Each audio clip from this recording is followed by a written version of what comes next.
मैं आपको चेतावनी दे रहा हूं, सावधान रहें। ऐसा बिल्कुल भी मत सोचिएगा कि आप जिस तरह की बदतमीजी कर रहे हैं वैसा ही करते रहेंगे। मैं आपको चेतावनी दे रहा हूं। नमस्कार, मैं हूं साक्षी मंगाई। एक वकील ने भारत के मुख्य न्यायाधीश के सामने भरी कोर्ट में कह दिया कि अडानी और अंबानी के लिए बेंच बन रही है, लेकिन एनजेएसी की चुनौती पर सुनवाई नहीं हो रही है।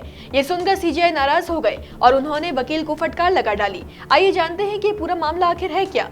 मीडिया रिपोर्ट्स के मुताबिक वकील मैथ्यूज नेदुम्पारा सुप्रीम कोर्ट में मेंशनिंग राउंड के दौरान कॉलेजियम सिस्टम को चुनौती देने और नेशनल जुडिशियल अपॉइंटमेंट कमीशन की बहाली वाली एक याचिका की सुनवाई के लिए उल्लेख करना चाहते थे। इस पर सीजे सूर्यकांत ने कहा कि रजिस्ट्री के पास ऐसी कोई याचिका नहीं है। इस पर नेदुम्पारा ने कह दिया, अडानी और अंबानी के लिए संविधान पीठ गठित हो रहे हैं, लेकिन जो मामले आम लोगों को प्रभावित करते हैं उन्हें नहीं सुना जा रहा।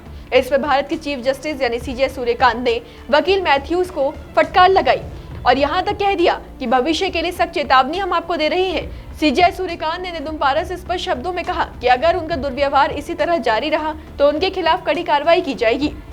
सीजे सूर्यकांत ने नेदुम्पारा को कड़ी चेतावनी देते हुए कहा, मिस्टर नेदुम्पारा, मेरे कोर्ट में आप जो कुछ भी कहते हैं उसको लेकर सावधान रहिए। आपने मुझे चंडीगढ़ में देखा है, दिल्ली में मैं आपको चेतावनी दे रहा हूँ। होश में रहिए। आप ये मत समझिए कि आप दुर्व्यवहार करते रहेंगे जैसा कि आप अन्य बेंचों में करते हैं। मैं आपको चेतावनी दे रहा हूँ। बताएं कि एनजेएसी एक प्रस्तावित संस्था थी जिसे संसद ने 2014 में 99 संविधान संशोधन अधिनियम के तहत बनाया था।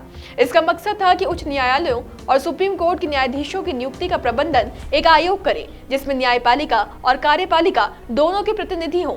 यह सिस्टम मौजूदा कॉलेजियम सिस्टम को बदलने वाला था, जिसमें शीर्ष न्यायाधीश खुद नियुक्तियों की सिफारिश करते हैं। सरकार ने न्यायपालिका में नियुक्तियों के लिए कॉलेजियम सिस्टम की जगह एनजेएसी लेकर आई थी, लेकिन सुप्रीम कोर्ट ने इसे रद्द कर दिया था। अक्टूबर 2015 में सुप्रीम कोर्ट की 5 सदस्यीय संवैधानिक पीठ ने 4-1 के बहुमत से राष्ट्रीय न्यायिक नियुक्ति आयोग यानी कि एनजेएसी अधिनियम और 99 संविधान संशोधन को असंवैधानिक और शून्य घोषित कर दिया था। इस फैसले ने न्यायाधीशों की नियुक्ति की पुरानी कॉलेजियम प्रणाली को बहाल कर दिया। मीडिया रिपोर्ट के मुताबिक 2024 में वकील नेदुम्पारा ने इससे जुड़ी याचिका रजिस्टर करवानी चाहिए थी, लेकिन सुप्रीम कोर्ट रजिस्ट्री ने नेदुम्पारा की उस याचिका को रजिस्टर करने से ये कहते हुए मना कर दिया था कि इस मामले में ताज़ा रिट याचिका स्वीकार नहीं की जा सकती, क्योंकि एनजेएसी के फैसले में ये सब पहले ही तय किया जा चुका है। पिछले साल तत्कालीन सीजेआई संजीव खन्ना ने भी नेदुम्पारा की ओर से इसी याचिका पर सुनवाई की मांग पर यह कहते हुए उनकी खिंचाई की थी कि कोर्ट में राजनीतिक भाषण ना दे। आज एक बार फिर एक और सीजेआई ने वकील को उनकी दलील के लिए फटकार लगाई। सीजेआई सूर्यकांत ने वकील को अदालत में चेतावनी दी कि इस तरह के आरोप और भाषा का प्रयोग ना करे। आपका इस पूरे मामले के बारे में क्या ख्याल है, कमेंट बॉक्स में जरूर बताएं।